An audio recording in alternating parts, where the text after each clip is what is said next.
Hey, what's going on, guys? This is Vantel or whatever back for another vid here. I'm gonna actually go over my sub rogue. Um,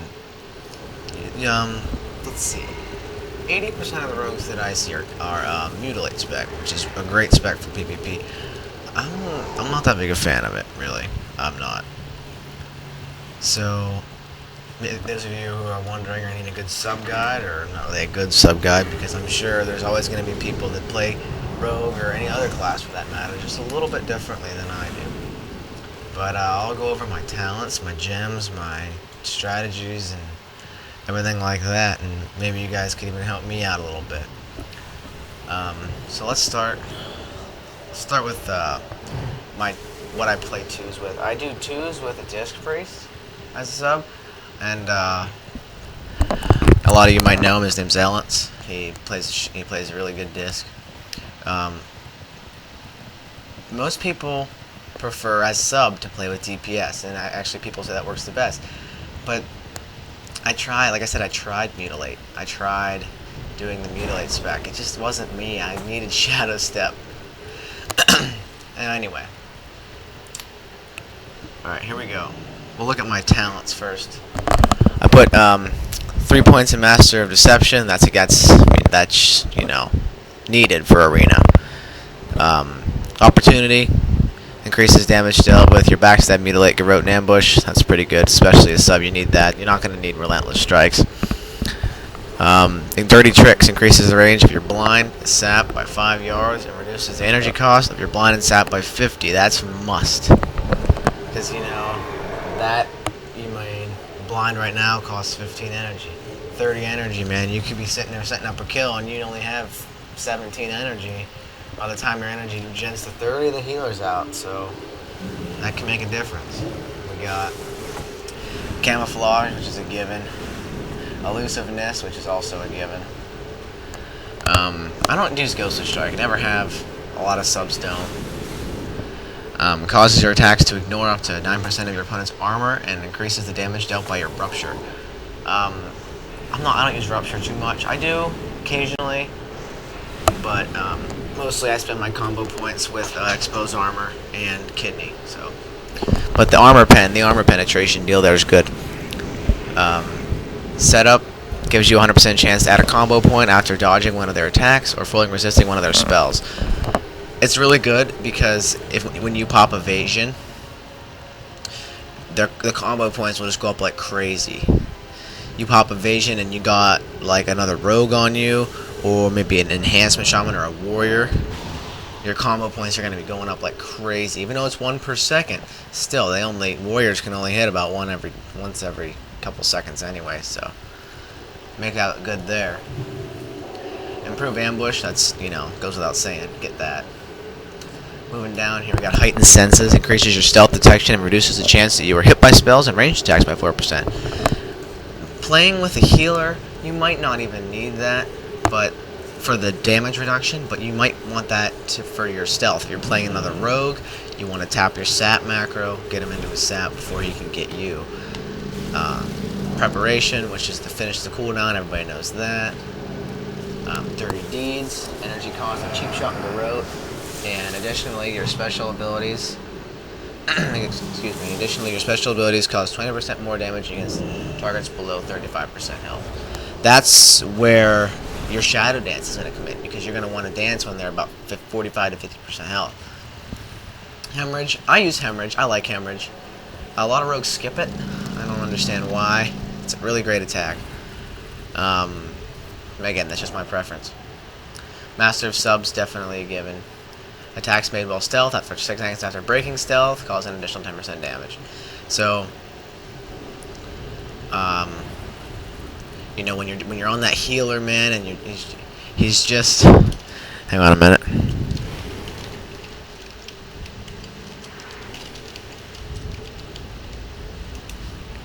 Alright, let's just move him to a whisper window. Alright. Anyway, if you're chasing down that healer and you just gotta use the advantage, get him in a garrote, and after that garrote, you can just give him a couple backstabs and it's 10% more damage. So that could be the 10% That'll just tip you over and knock down that healer. Attack power, deadliness. I like attack power. I was actually looking at some sub guides and they skipped it, and I couldn't figure out why. They were putting it in not combat. They were putting it right now. Let's see. 5 more points. I think they were putting it in the no. I don't know. I don't want to waste your time, but they were putting it somewhere else, and I couldn't understand why, but I definitely have that. Premeditation's good. I like it. If you need it for Sinister Calling, even if you forget to use it, it's not a big deal. Cheat Death, something definitely needed, especially when you're not playing with a healer, but I am, but like it anyway. Makes you regen a little bit of your maximum health when you're about to die. Sinister Calling, total agility, definitely need that. Definitely. Waylay is a definite for 2s. If you're playing a pally and you shiv them with your crippling poison on, they can just hand of freedom, they can cleanse. You get them in a backstab with this, and they're slowed for 8 seconds, and it also gives you combo points, so you can follow it up with a deadly throw, which is another slow. Shadow Steps, you know, must. You need that. That's the only reason I can't play a Mutilate Rogue, is because I need my Shadow Step. That's how I sit on people. Filthy Tricks reduces the cooldown by 10%, the energy cost of 10 of your Tricks of Trade, and Distract, Shadow Step abilities, and reduces the cooldown of Preparation by 3. Shadow Step is, usually costs, never mind, it's cooldown. I thought it cost energy. No, Shadow Step's free. Yeah, do that.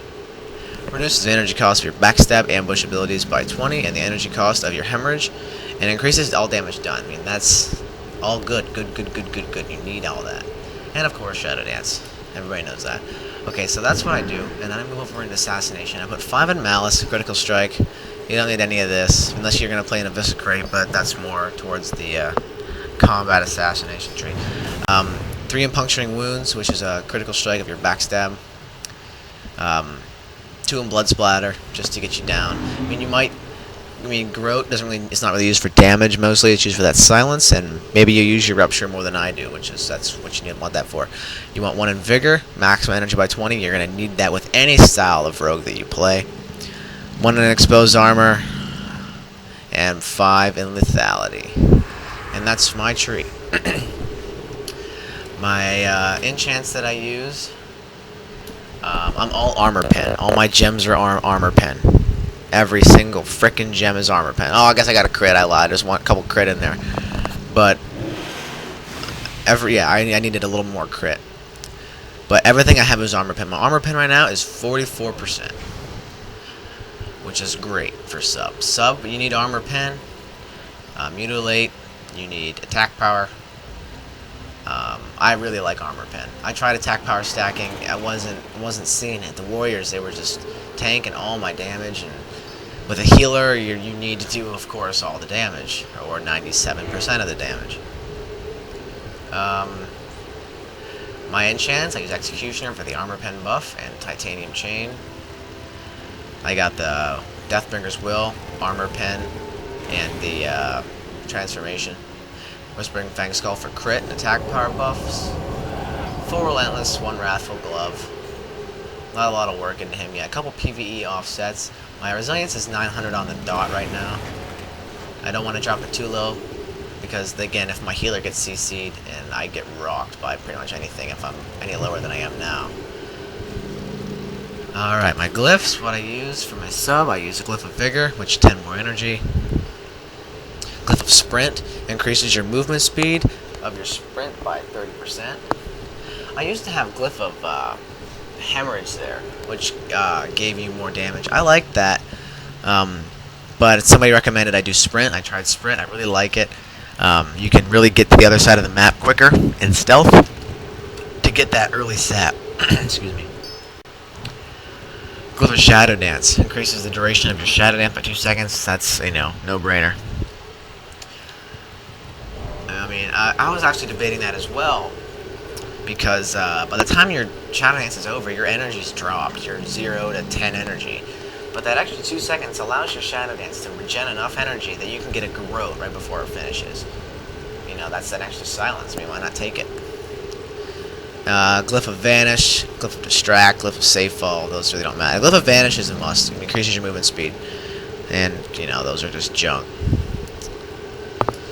The rotation that I do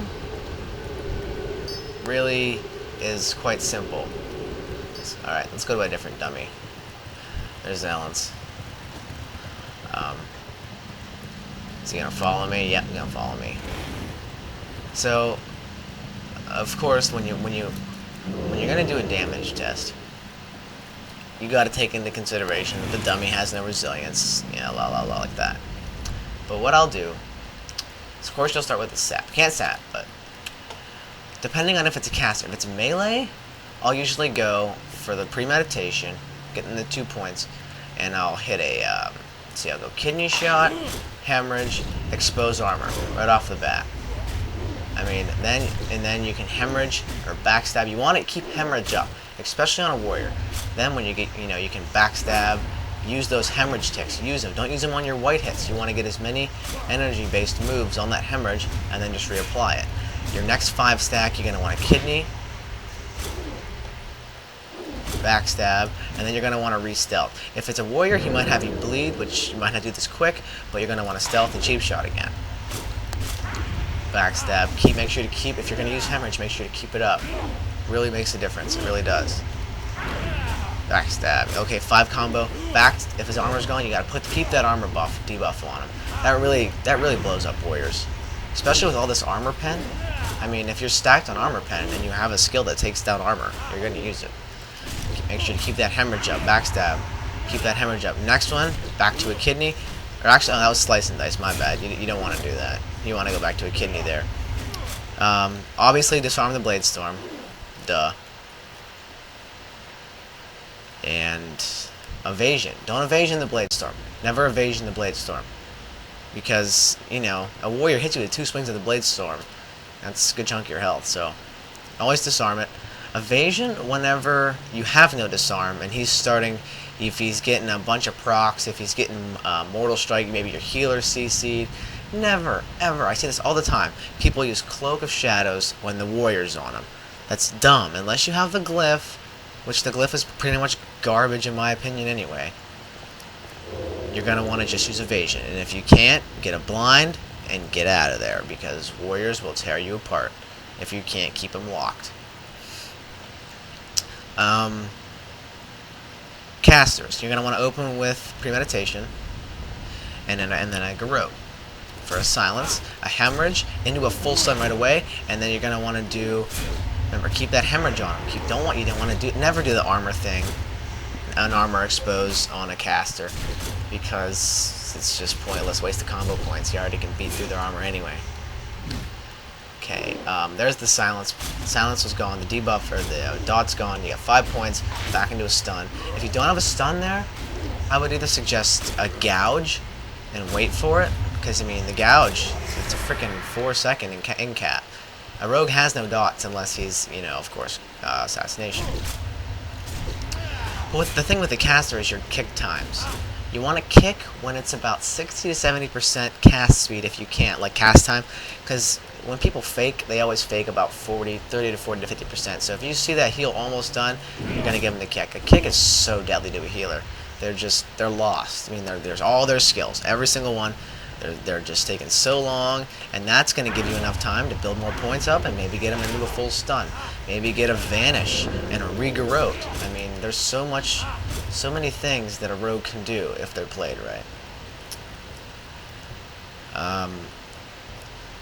Make sure to use Deadly Throw if I'm playing with Ben over there, and he's mana burning the paladin, and I'm sitting on his warrior. I'm sitting on that warrior, and he needs the pally burned. I can, you know, when he's coming by, I can give him a backstab, which will give him waylay, and he's slowed. And then there he gets a burn. He gets a couple burns, and I see he needs more. I'll toss him a Deadly Throw. That's another slow, and sit on his warrior. I mean, this comp is great, but you know, it really takes a lot of communication and a lot of skill. Alright, overall, that's pretty much all you need to know about sub-rogues. The biggest thing I see is people cloak of shadowing when there's a melee class on them. That really just, I see that in BGs all the time. Oh, it just drives me crazy. But that's about it. I'm gonna wrap this video up and let me know how you did, positive or negative. I can take a couple of you suck at your life, you know. It'll make a difference to me. Some people benefit, some people don't. That's the way it goes. See you next time.